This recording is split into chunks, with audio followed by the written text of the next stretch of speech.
নমস্কার বন্ধুরা, নতুন একটা ভিডিওতে আপনাদের স্বাগত। আমি শুভদীপ।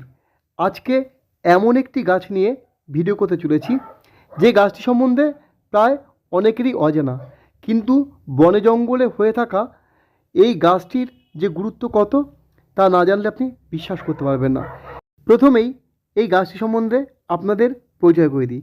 এই গাছের নাম যদিও বা অনেকে শুনেছেন, কিন্তু সঠিকভাবে এই গাছটি কিন্তু অনেকেই চেনেন না।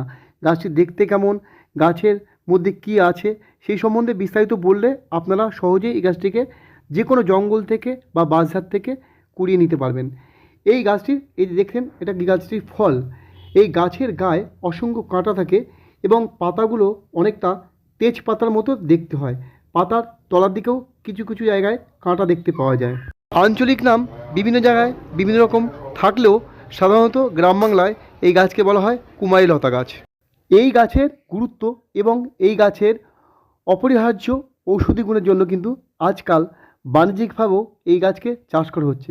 তাছাড়া যে কোনো আয়ুর্বেদিক নার্সারিতে গেলেও কিন্তু আপনি এই ধরনের গাছকে খুঁজে পাবেন। তাছাড়া বনে জঙ্গলে তো এই গাছ প্রায় সচরাচর দেখা যায়। তবে চৈত্র বৈশাখ মাসের দিকে এই গাছের ডগা খুব বাড়তে দেখা যায় এবং তখন কিন্তু অসংখ্য কচি ডগা এই গাছে দেখতে পাওয়া যায়। বলা হয় জঙ্গলে থাকাকালীন এই গাছের ডগা নাকি সাপেরা খেয়ে থাকে। যদি এই গাছের ডগা পুরুষ সাপেরা খেয়ে থাকে তাদের নাকি মিলন শক্তি বেড়ে যায়।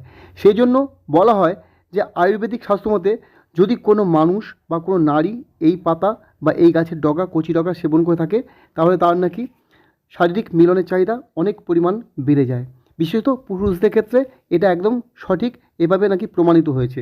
তবে যাই হোক, অনেক ক্ষেত্রে দেখা যায় যে বিভিন্ন রকম রোগ থাকলে বা বিভিন্ন রকম সমস্যা থাকলে শুধুমাত্র যে কোনো একটি আয়ুর্বেদিক গাছের ডগা খেলেই কাজ হয় না, তার সাথে অন্যান্য ওষুধও সেবন করতে হয়।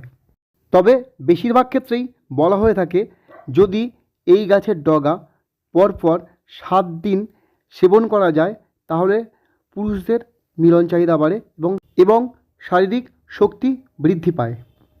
নারীদের ক্ষেত্রে নারীদের যে জরায়ুর সমস্যা তা কিন্তু এই গাছের ডগার রস বেটে খেলে সমাধান হওয়া সম্ভব।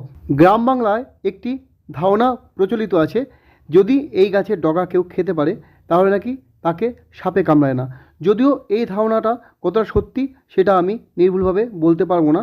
তবে এই গাছের যে আয়ুর্বেদিক ঔষধি গুণ ও ভেষজ গুণ রয়েছে তা কিন্তু বাস্তবায়িত।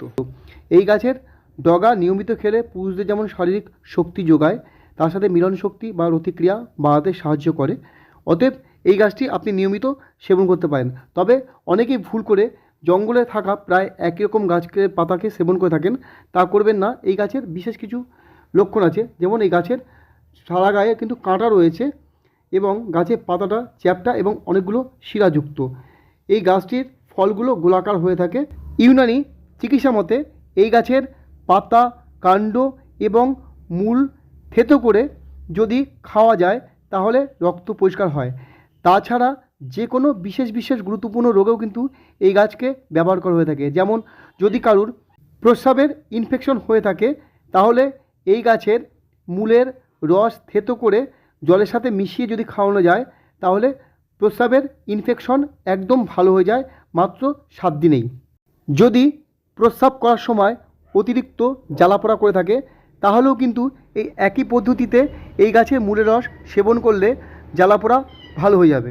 তাছাড়াও পুরুষদের শুক্রবর্ধক, শুক্র শোধনের কাজে এই গাছ ব্যবহার করা হয়ে থাকে। তবে এই গাছের বিশেষ ব্যবহার পুরুষদের ক্ষেত্রেই হয়ে থাকে। যেমন আমি আগেও বলেছি, আবারও বলছি, এই গাছের ডগা কিন্তু পুরুষ সাপরা খেয়ে থাকে এবং স্ত্রী সাপের সাথে তাদের মিলনের সময় কিন্তু দীর্ঘায়িত করতে পারে। তাই মানব জীবনে মানব পুরুষরাও যদি এই গাছের ডগা নিয়মিত সেবন করতে পারেন তাহলে কিন্তু তার শারীরিক শক্তি বৃদ্ধি পাবে এবং রতিক্রিয়া অনেক দীর্ঘায়িত হবে। তাহলে বন্ধু, আজ এই অবধি। আমি এই সমস্ত তথ্য পেয়েছি বিভিন্ন ইউটিউব চ্যানেল দেখে এবং গুগল সার্চ করে। তাই যে কোনো ভেষজ ব্যবহার করার আগে অবশ্যই তার সতর্কীকরণ মেনে চলবেন। ভিডিওটি ভালো লাগলে লাইক, শেয়ার, সাবস্ক্রাইব করতে ভুলবেন না। তাহলে আজ রাখি, আবার দেখা হচ্ছে পরবর্তী কোনো ভালো ভিডিওতে। নমস্কার।